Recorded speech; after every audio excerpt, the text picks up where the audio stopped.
Now at 9, a Missouri woman gets 2 life sentences for killing a pregnant Arkansas woman and her unborn baby. The city of Sarcoxy could potentially be joining the Sarcoxy Rural Fire Protection District. I'm Kenny Foreman, and I'll have more on that coming up. The city of Pittsburgh is working to save the structure that stood in the center of music and culture since 1937. I'm Nellie Lopez with more details on that coming up. The 4 states' most watched news starts now. A Missouri woman receives 2 consecutive life sentences for the brutal murder of a pregnant Arkansas woman and her unborn baby. This is KOAM News. I'm Tanya Bach. Amber Waterman of Pineville, Missouri, pleaded guilty to 2 counts of capital murder in connection with the 2022 deaths of Ashley Bush and her unborn baby. Waterman, who had previously been sentenced federally to life for kidnapping and killing Bush, received 2 consecutive life sentences without parole in Arkansas. The plea ended the state's case, which prosecutors had sought the death penalty. Now, the Benton County Sheriff called it one of the most tragic crimes ever encountered. Authorities discovered the burned remains of Ashley Bush's body at a rural property in McDonald County, Missouri. Investigators determined Waterman had kidnapped Bush in Arkansas and killed Bush to steal her unborn baby. The baby girl did not survive. Prosecutors say Waterman will never see freedom again. Some states, people sentenced to life can parole. Arkansas is not one of those states. So in Arkansas, life means life. And I think the only thing that would get her out would be a casket or a pardon. The prosecuting attorney says it's been over 1,000 days since the crime occurred. 1,000 days the family has had to mourn and repeatedly meet with officials. Sarcoxy residents are petitioning to help secure funding for their local rural fire protection district. KOAM's Kenny Foreman spoke with the district's assistant fire chief to learn more about how far that funding can go. In June of 2024, the Sarcoxy City Fire Department was forced to shut down, prompting the city to contract the Sarcoxy Rural Fire Protection District to serve the city's needs. Our funding is a little more stable than what they had, and just with the small area that we have, there's not a very big pool to get volunteers to come and help. After the city's fire department closed, the rural fire district has seen an increase in about 200 calls per year, a heavy workload for a group of just a dozen firefighters. We try to do our best to always make sure there's at least 1 or 2 people available in the area to be able to cover calls, especially if we know like guys are going on vacation or going out of town or something that won't be around. But the days are harder, everybody's at work and whatnot, so it plays a part in it a little bit. A petition could pave the way to create an election ballot item where residents could choose to incorporate this city into the fire district. It would also mean extra funding. It's an additional $30,000, $40,000 added to our budget that we'd have already, so we're able to buy new equipment, hopefully in the future be able to pay some guys to be here during the day when we have lack of coverage, just to help protect our citizens a little better. As someone who takes a lot of pride in serving his community, Tackett hopes that residents will understand the importance in supporting its first responders. I don't want my house to burn down and nobody's coming, or have to wait for a further away fire department to come. So I think by signing this petition and helping it get on the ballot and hopefully it passing will just guarantee for the future that there will always be a fire department here to take care of the citizens of Sarcoxy. In Sarcoxy, Kenny Foreman, KOAM News.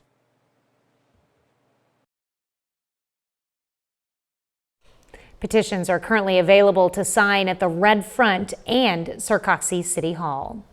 Meteorologist Austin Stantz joins us now with a first look at weather.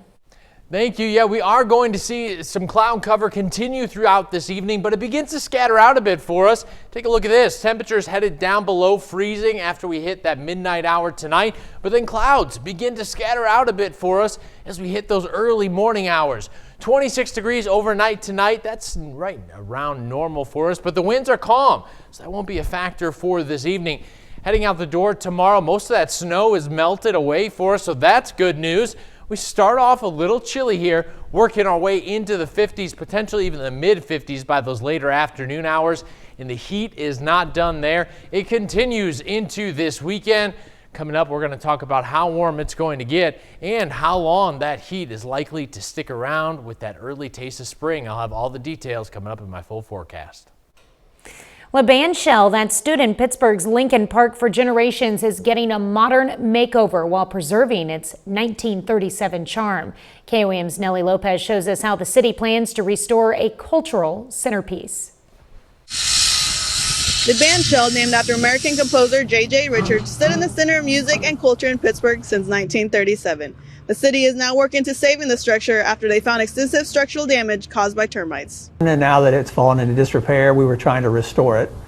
And once we started the restoration process, we realized that internally, when we exposed some of the walls, the termites have had their way with the wood that supports the actual dome itself. The city received an approved ARPA funding of $250,000 to fix and restore minor repairs and updates, but is now going towards the demolition. The ARPA money that we use to do the restoration will actually finish the restoration on the brick buildings, which are on the sides, but it'll also, instead of doing some other things we wanted to do with electricity, we're going to go ahead and use the money to tear down the dome that is in fact falling down. As for the future of the dome, the city is working towards ensuring the place remains a safe gathering place for years to come. So we've already got discussions with some donors about replacing the dome. They're pretty adamant that they want it to be, there's a lot of options now. It's 2026. It was built in 1937. So I think historically they want to preserve it the way it looked, with kind of the cascading concrete back. So when you do that, you'll have the option of still doing laminated wood, but I think they're all leaning towards structural steel, so we won't have a termite problem in another 80 years.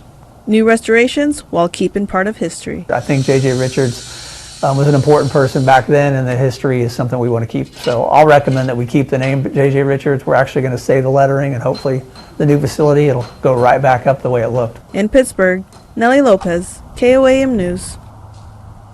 The City Commission and city staff are working with architects and working towards securing the additional funding needed to finish the project. Well, coming up, grieving parents challenge big tech protections after children die from online harm. Bipartisan senators call for fewer legal protections for big tech. I'm Kelly Saberi in Los Angeles. I'll have that story coming up. But up first, Americans spend $20 billion on Super Bowl food. We've got tips to help you avoid overindulging. It doesn't matter if you're rooting for the Seahawks or the Patriots. We can all agree we're hoping to see a good spread at the Super Bowl party we're attending. Now, if you're trying to make sure you don't eat or drink too much, Fox's Annie Alopoulos has tips for you. The countdown to Super Bowl 60 is on, but folks are not only excited about what's going to happen on the field.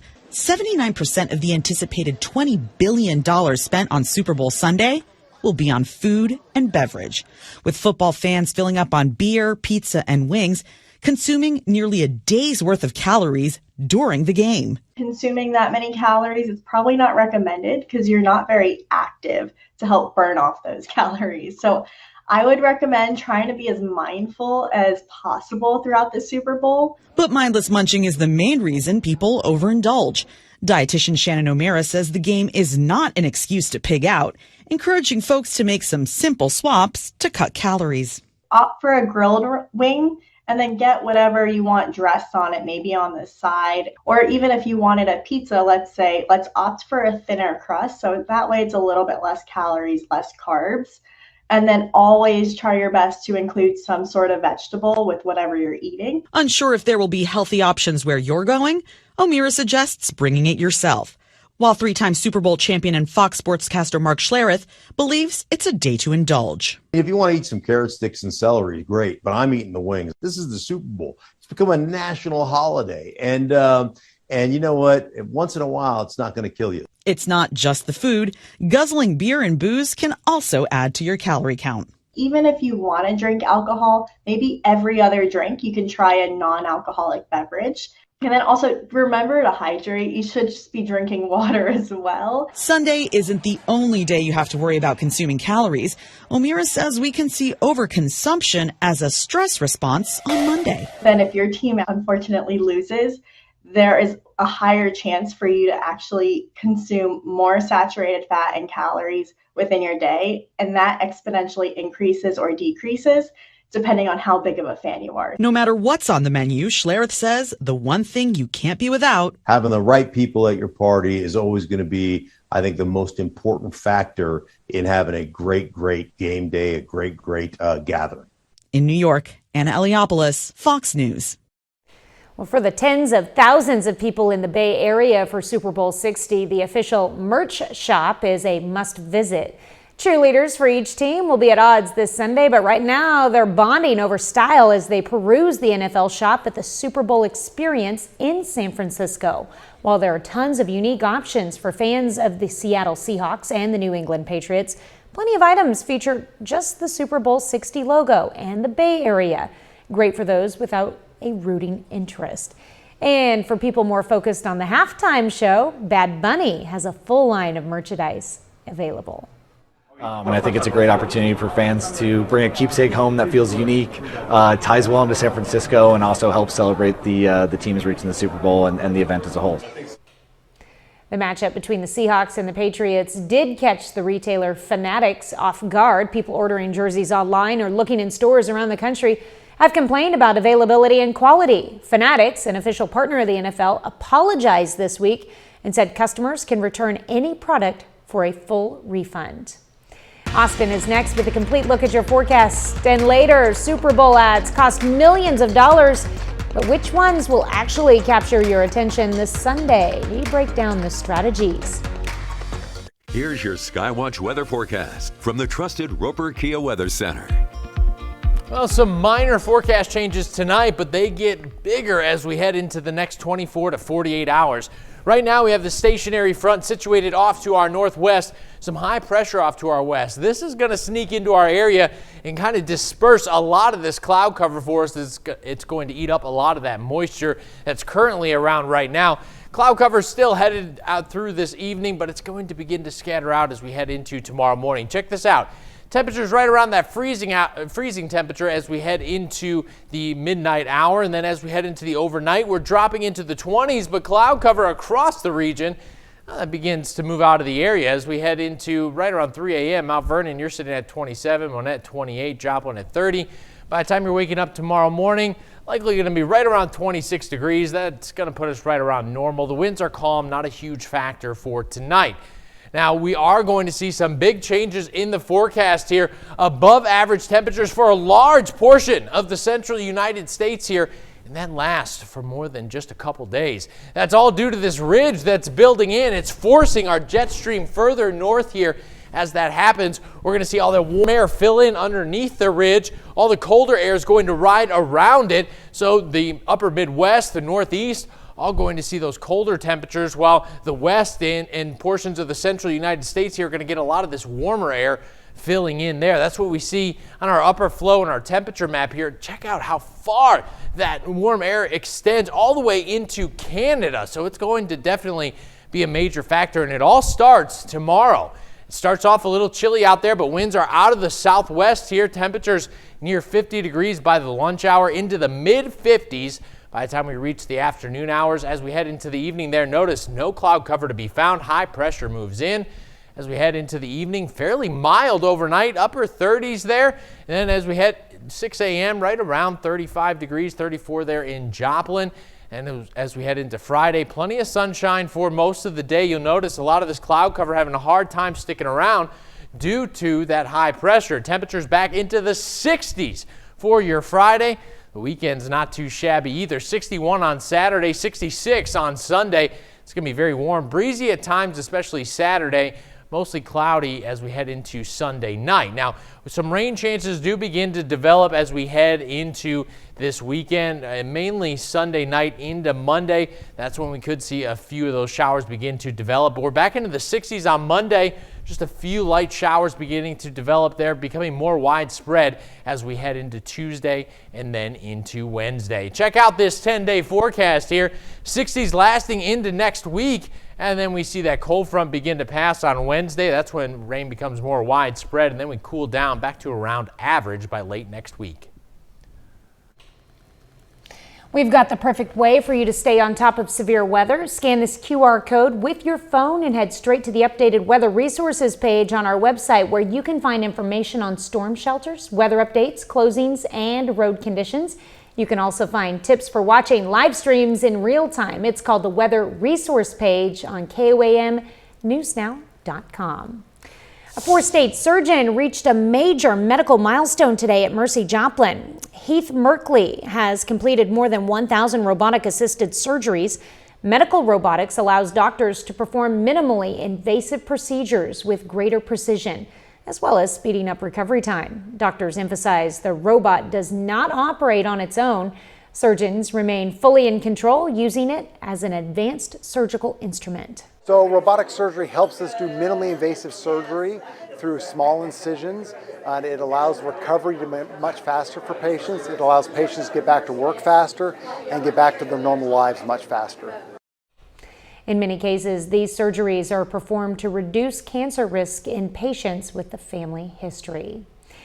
Well, coming up next, a company the size of Amazon. Analysts say Musk's potential Tesla-SpaceX merger is gaining momentum. Talk about a mega merger. Reports suggest there is a growing chance Elon Musk may merge Tesla with SpaceX to dominate industries like AI, robotics, and energy. Fox's CJ Papa has more. Reports of Tesla and SpaceX merging picking up steam after Elon Musk announced he is going to combine SpaceX with XAI, a mega merger that would combine reusable rockets, spacecrafts that ferry and rescue astronauts, and Starlink, who gives broadband to millions around the world with XAI, which is not only training AI, but it runs the Grok chatbot, which integrated into X, his social media company. This will create a company with a valuation of $1.25 trillion. Meanwhile, the market cap of Tesla, $1.58 trillion. With the SpaceX merger, Musk saying, quote, "This marks not just the next chapter, but the next book in SpaceX and XAI's mission, scaling to make Ascension's sun to understand the universe and extend the light of consciousness to the stars." As for market speculation that Musk is going to go one step further, possibly before he takes SpaceX public, Dan Ives, a respected tech analyst at Wedbush, thinks a deal is absolutely in the works. He writes, quote, "Musk wants to own and control more of the AI ecosystem, and step by step, the holy grail could be combining SpaceX and Tesla over the next 12 to 18 months in some form. A combined company could be valued at around $2.6 trillion, the size of Amazon. I can see a strong case that they ultimately do come together. And that view is, number one, centered in the importance of AI to humanity and how impactful that will be. And then separately around, specifically around space and autonomy and robotics as the biggest opportunity within that. It's believed we'll get the SpaceX IPO in the middle of this year. Betting markets are giving a 15% chance Musk hits the green light on a Tesla-SpaceX merger. CJ Papa, Fox News. Well, coming up next, scammers often prey on your emotions, and Cherokee County offers a class to protect yourself. What you need to know. Scammers are targeting Cherokee County residents with everything from fake IRS calls to romance schemes. The Cherokee County Sheriff's Office announces an upcoming class to help people recognize and avoid these costly traps. Deputies say scammers deliberately prey on people's emotions, especially when they're vulnerable or stressed. The criminals might claim someone's been arrested and needs bail money, or pose as a romantic interest looking for financial help. Romance scams are particularly common around Valentine's Day. The Sheriff's Office offers one simple piece of advice. If you don't recognize it, don't click on it.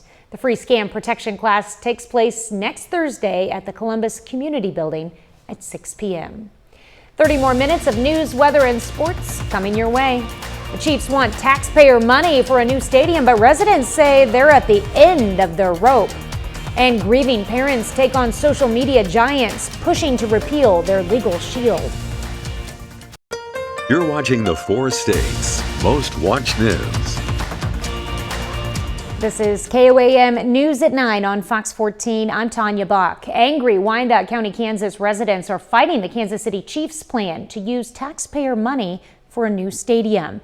The proposal would allocate a future sales tax revenue for the project, but residents say they cannot afford to pay more. At a heated public meeting, several people spoke out against the funding plan, saying sales taxes hit seniors and working families the hardest. Residents demand the county put local needs first. Let's put Wyandotte County first and collect every penny of that increased sales tax collection. You are taking food from the mouths of our children and giving it to Clark Hunt. We have no more to give. We are at the end of our rope. What are we're giving, like Mayor Donna always said, we're giving away the farm for nothing. And we wonder why we're struggling with no money. This is not a deal, it's an insult. Commissioners are set to vote on the bond plan tomorrow. Well, a group of bipartisan senators are calling for a 30-year-old law to be repealed over concerns it's allowing children to be harmed by social media. Critics of the effort say it could harm free speech. Fox Business correspondent Kelly Sabiri has the story. Innovation should not excuse harm, and children's life should never be the cost of doing business. Parents who lost children to suicide or fentanyl poisoning are taking on big tech and calling for reforms to Section 230. The 30-year-old law protects companies from being held legally responsible for user-generated content on their platforms. The harm that was done to these kids online might have been prevented if certain big tech companies knew that they could be sued. Last year, bipartisan senators introduced legislation to repeal Section 230, arguing tech companies have abused the law by allowing information on their platforms that is dangerous to children. Big tech needs to be incentivized to protect kids online, and if they don't, they should be held civilly liable. But supporters argue it protects smaller tech companies and warn a repeal would force social media platforms to moderate content more aggressively. The companies are going to say, well, listen, our product, our platform is not inherently dangerous. It's the way that you are using it. It comes as Meta's Instagram and Google's YouTube remain defendants in a landmark case accusing them of intentionally designing apps to hook young users. An attorney coordinating the litigation tells Fox Business they bypassed Section 230 by focusing on the design of the social media platforms and not the content posted to them. It's the first in a series of lawsuits this year against the companies, which also include TikTok and Snapchat. In Los Angeles, Kelly Saberi, Fox Business. The man convicted on 5 felony counts after trying to assassinate President Trump on a Florida golf course in 2024 is sentenced to life in prison. Prosecutors argued Ryan Routh should receive the maximum sentence, saying he never showed any regret or remorse for his actions. Routh's attorney argued for leniency, saying his client was a decent man. But Judge Aline Cannon rejected those, saying, quote, "The evil is in you, sir." Then she delivered the sentence, which included enhanced time in jail for federal terrorism charges. I think the judge may have mistakenly applied the federal crime of terrorism enhancement, and that will be probably the leading issue on appeal. Routh, who tried to kill himself with a pen after he was convicted in September, asked the judge to be placed in a federal prison within a state that allows for assisted suicide. Austin is next with a complete look at your forecast. And later, the countdown is on. Super Bowl advertisers reveal their strategies to stand out. Here's your Skywatch weather forecast from the trusted Roper Kia Weather Center. Well, some minor forecast changes tonight, but they get bigger as we head into the next 24 to 48 hours. Right now, we have the stationary front situated off to our northwest, some high pressure off to our west. This is going to sneak into our area and kind of disperse a lot of this cloud cover for us. It's going to eat up a lot of that moisture that's currently around right now. Cloud cover is still headed out through this evening, but it's going to begin to scatter out as we head into tomorrow morning. Check this out. Temperatures right around that freezing temperature as we head into the midnight hour. And then as we head into the overnight, we're dropping into the 20s, but cloud cover across the region that begins to move out of the area as we head into right around 3 a.m. Mount Vernon, you're sitting at 27, Monette 28, Joplin at 30. By the time you're waking up tomorrow morning, likely going to be right around 26 degrees. That's going to put us right around normal. The winds are calm, not a huge factor for tonight. Now, we are going to see some big changes in the forecast here. Above average temperatures for a large portion of the central United States here, and that lasts for more than just a couple days. That's all due to this ridge that's building in. It's forcing our jet stream further north here.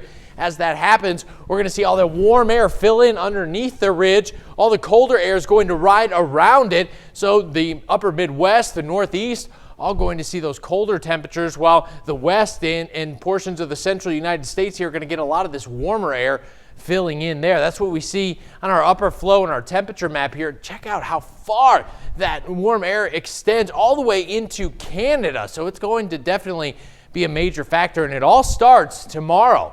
It starts off a little chilly out there, but winds are out of the southwest here. Temperatures near 50 degrees by the lunch hour, into the mid-50s by the time we reach the afternoon hours. As we head into the evening there, notice no cloud cover to be found. High pressure moves in. As we head into the evening, fairly mild overnight, upper 30s there. And then as we head 6 a.m., right around 35 degrees, 34 there in Joplin. And as we head into Friday, plenty of sunshine for most of the day. You'll notice a lot of this cloud cover having a hard time sticking around due to that high pressure. Temperatures back into the 60s for your Friday. The weekend's not too shabby either. 61 on Saturday, 66 on Sunday. It's going to be very warm, breezy at times, especially Saturday.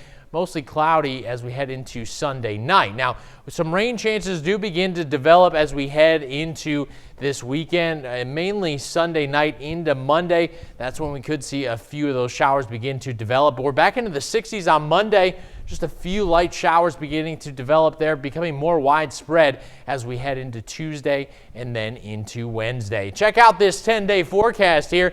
60s lasting into next week. And then we see that cold front begin to pass on Wednesday. That's when rain becomes more widespread, and then we cool down back to around average by late next week. Loving those temperatures. Don't forget, you can be the first to know about the day's weather with the KOAM Skywatch weather app. Get severe weather updates sent straight to your phone free of charge. It's available in the Apple App Store and the Google Play Store. The KOAM Skywatch weather app. Still ahead, high school basketball from Webb City versus Miami. Plus, it's signing day in the 4 states, and sports director Ryan Blank has a breakdown of where a number of local athletes are headed.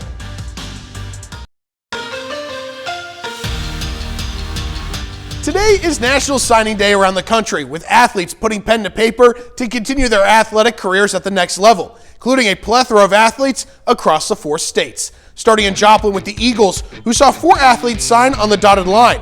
Isaac Eustace staying in the 4 states, continuing his football career with the Pitt State Gorillas. A pair of Joplin women's basketball players inked their names on Wednesday, with Alyssa Owens signing with Cowley County Community College and Soleil Parker joining the program at Fort Scott Community College. Cross-country and track runner Brady Honeycutt is headed to Crowder College as well.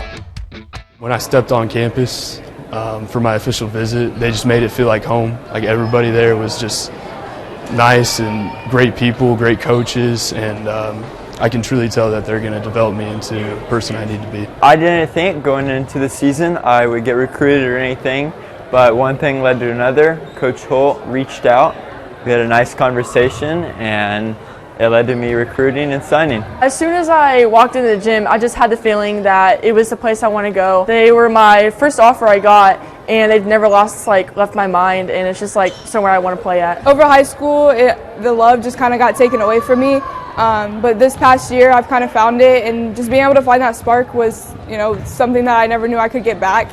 So the dream of college basketball became one again, and it's just, when I went to Fort Scott, it just felt like home as soon as I walked in, and the coaches, being able to talk to the players, it was just really inviting and comfortable. So I'm really happy with my decision, and I'm glad that I chose to play college basketball and didn't quit. In Webb City, a trio of athletes put pen to paper on Wednesday as well. On the softball diamond, a pair of teammates solidified their futures as Avery Allen signs with Missouri State West Plains and Carson Cahoon is joining Moberly Area Community College. On the pitch, Caetano Davila is continuing his soccer career at Ottawa University. I had an amazing visit. I had a really good practice with the team, and I just think that this place is going to be somewhere that I can really grow and learn as a softball player. And I'm just really excited to see the success that the new coaching staff brings to the program. I went to dozens of camps, talked to multiple colleges, and it was a tough decision for a while because I love all the schools I went to, but none of them really felt right. But then when I went to Moberly, I met the coaches. I texted them for a while. I was like, I love this guy. I'm very excited. It's something I've been dreaming back home. It's a really big opportunity for me. I'm excited, and I think this is just the start of something big. Moving to Girard, where four-sport athlete Maddie Kester will play volleyball at Johnson County Community College. Over her career with the Trojans, Kester surpassed 1,000 career kills and earned all Class 3A honors. There were a few other schools. Johnson just stood out because, once again, their programs, facilities, they really stood out compared to the rest. And they've had a winning season the past however many years, and that's just something I look for in a school. I want to compete and I want to win some games. In Fairland, Owls star quarterback Carson Schertz is headed to Southeastern Oklahoma State. Schertz had a standout senior season, leading the Owls to the state semifinals, finishing the year with over 3,000 total yards and 53 touchdowns. After having his mind set on basketball, a successful year on the gridiron changed his heart. At first, I was really interested in basketball, but then I had a good football season, and Southeastern really gave me a good relationship, and they made a lot of appearances, came to a couple games, a basketball game, and really just a relationship with the coach that made it official. And in Miami, War Dogs star offensive lineman Josiah Barley will be donning the black and gold at Emporia State. He thanked his parents for their support and making sacrifices to put him in the position he is today. Barley says he looked at other schools, but the Hornets program stood out amongst the most. I really like their coaching staff, and I feel like the team has a really good camaraderie, and it just really felt like home whenever I went and visited there. Along with one of their star football players signing to play at the next level, Miami's boys basketball team hit the road to Webb City for a clash with the Cardinals. Webb City looking to bounce back from Tuesday's loss to Kickapoo. First quarter, Cardinals leading, but Miami would cut into it. Cam Humble receives the pass, firing from the short corner. He'll drain the jumper, plus a foul for the and one. But Webb City would respond in a big way. Trey Turner tips the pass, taking it the other way and slamming it home with authority. He finished with 22 points on the night. Final seconds of the quarter, Carson Anderson receives the pass. He'll kick it back to Hudson Matheson. The senior fires from the parking lot, draining the buzzer beater to extend the lead. Cardinals take down the War Dogs at home, 60-49 the final. That's it for sports. We're back with more after the break. Super Bowl Sunday is inching closer, but previous studies have found about 18% of people say they watch the big game just for the ads. Fox's Sue Guzman shows us the qualities that help make ads memorable, themes to be on the lookout for this year, and more. The countdown to Super Bowl 60 is on. And while eyes will be glued to the game, branding experts say many people will also be eagerly awaiting this year's ads. It's extremely hard to capture anyone's attention. And this is one of the few times that audiences actually check in. Stick out, let's choose your bananas. From green to extra ripe. But with 30-second time slots costing millions of dollars, companies want to make sure they stand out. I think emotion is obviously what makes ads stick. If they're memorable, if they can have humor or warmth or surprise or even nostalgia, they're going to be able to invoke that sense of feeling and meaning in the audience. The strongest ads are going to reflect what's happening in culture. She said, "Can I get the clean, crisp taste of a Bud Light?" Her words, not mine. And leading up to football's biggest night, I can handle that for you. Several companies have already released teasers promoting their Super Bowl ads. With some even putting their entire commercials online. You could see the positive of it and say, well, by teasing it out, we draw more interest, we draw more curiosity, we get the buzz early. But at the same time, we're so inundated with messaging, we're so inundated with noise that you wonder, is that the right move? Meanwhile, health and wellness are some expected themes to be on the lookout for. Right now, wellness holds a tremendous amount of cultural meaning. It's a game of relevance. If a brand doesn't sound healthy or look healthy, it's going to seem out of touch and dated. You can check out all the ad action when Super Bowl 60 airs Sunday, February 8th. Sue Guzman, Fox News. Well, the world's most famous monster gets a makeover. We preview the new Dracula up next. An iconic movie monster returns to the big screen in a new retelling, which puts romance at the center of the story. Here's Fox's Ashley Dvorkin with a look at Dracula. Count Dracula. Caleb Landry Jones steps into the role of an iconic monster in Luc Besson's romantic reimagining of Dracula. It really is a story about love and two people that over centuries find each other again. Besson says Jones was the right fit to take the character in unexpected directions. When you have this kind of character going from 14th century to 19th century, going through 27 different outfits, that's good food for him, because as an actor, Caleb has no fear. He can take his soul, take it out and put it on the table. Shaping the character became a close collaboration. With costume and makeup and setup, we have to find how he's walking, the movement. We bring two guys from Romania for the voice to be able to find the dracul, you know, kind of like this sound of voice, very deep.